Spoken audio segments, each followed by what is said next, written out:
오디세이아는 트로이 전쟁을 끝낸 오디세우스가 귀향 중에 겪게 되는 모험에 관한 이야기입니다. 오디세이아를 단계별로 나누어 보면 1권에서 4권까지는 텔레마코스의 모험, 5권에서 8권까지는 오디세우스의 귀향에 관한 이야기로 구성되어 있으며 9권에서 12권까지는 대방황에 대한 스토리, 13권부터 24권까지는 이타케에 상륙해서 일어나는 이야기로 전개됩니다. 오디세이아 1권에서는 트로이 전쟁이 끝나고 다 귀향했는데 혼자 귀향을 못하고 있는 오디세우스를 딱하게 여긴 신들이 그를 귀향시키기 위해 회의를 한 후 아테네가 그의 아들인 텔레마코스의 모험을 격려하는 내용입니다. 여신 아테네는 오디세우스에 이어 그의 아들 텔레마코스도 각별하게 보호하고 있습니다. 오디세이아 1권 일행에서 들려주소서 무사 여신이여 이렇게 시작하는데 일리아스 1권 일행에서도 노래하소서 여신이여 이렇게 시작됩니다. 서사시에서 여신을 찾는 이유는 무엇일까요? 여신 또는 무사 여신들은 서사 시인들에게 시적 영감을 불어넣어주고 그가 이야기하고자 하는 사건들에 대한 기억을 일깨워준다고 믿었기 때문에 서사 시인은 을의 서사시의 첫 행에서 여신의 도움을 청했다고 합니다. 오디세우스가 10년이 지난 후에도 집에 돌아가지 못하고 있자 이를 안타깝게 여긴 신들이 회의를 합니다. 지금 오디세우스는 귀향하지 못한 채 오기기의 섬에서 7년째 칼립소와 함께 살고 있습니다. 모든 신들이 그를 불쌍히 여겼지만 오직 포세이돈만이 오디세우스가 귀향하는 것을 못마땅하게 여기고 있습니다. 아테네가 제우스에게 포세이돈이 오디세우스를 미워하는 이유를 물어보자 제우스는 오디세우스가 포세이돈의 아들 폴리페모스의 눈을 멀게 했기 때문이라고 말합니다. 제우스는 불사신들에게 많은 재물을 바치는 오디세우스를 좋아하지만 포세이돈은 자신의 아들을 눈멀게 한 오디세우스에게 원한을 품고 귀향하지 못하도록 방해하고 있습니다. 포세이돈은 아이티오페스족에게 헤카톤베를 받기 위해 떠나 있었기 때문에 회의에는 참석하지 않았습니다. 아테네는 제우스에게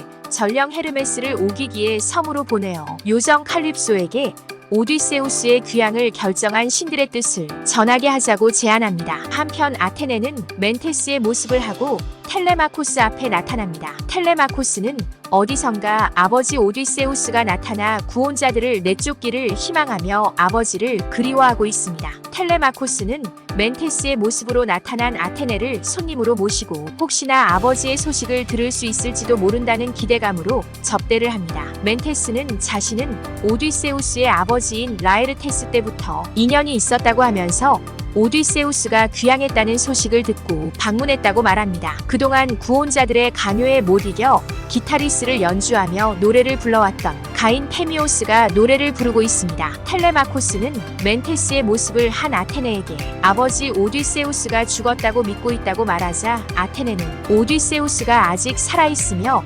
언젠가 귀향할 날이 올 것이라는 말을 합니다. 아테네가 지금 벌어지고 있는 잔치에 대해 궁금해하자 텔레마코스는 아버지 오디세우스가 없는 틈을 타서 이타케 섬의 다른 왕들이 자신의 어머니인 페넬로페에게 구원하며 살림을 탕진하고 있다며 한탄하며 말합니다. 아테네는 텔레마코스의 처지를 안타까워하며 만약 페넬로페가 결혼할 뜻이 있다면 친정으로 보내 지참금을 마련할 수 있도록 하라고 조언했으며 텔레마코스에게는 20명이 탈 수 있는 배를 마련하여 아버지 오디세우스의 소식을 듣기 위해 필로스 왕 네스토르와 스파르테 왕 메넬라오스를 찾아가라고 조언합니다. 또한 아테네는 오디세우스가 트로이 전쟁이 끝난 후 귀향길에 올랐다면 1년을 더 기다리고 만약 죽었다면 장례를 성대하게 치르고 어머니를 재혼하게 하라고 말합니다. 그런 다음 어떻게 구원자들을 죽일 수 있을지 궁리해보라고 말합니다. 아테네는 트로이 전쟁을 마치고 귀향한 그리스 총대장 아가멤논이 그의 아내와 정부에 의해 살해되었는데 아가멤논의 아들 오레스테스가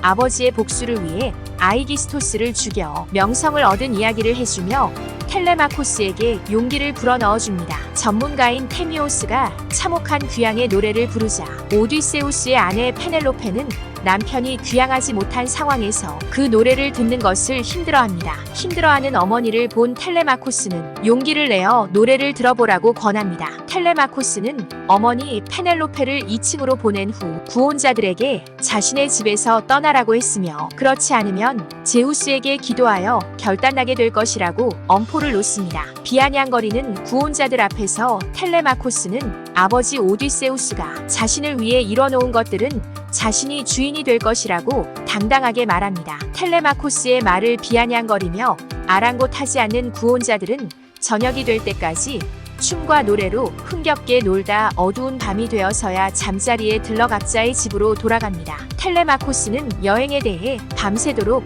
마음속으로 계획하고 있습니다. 이번 영상에서는 아테네의 조언에 따라 텔레마코스가 아버지 오디세우스의 소식을 듣기 위해 필로스 왕 네스토르와 스파르테 왕 메넬라오스를 찾아가기 위해 모험을 결심하는 장면을 볼 수 있었습니다. 이상 오디세이아 1권을 요약한 내용이었습니다. 감사합니다.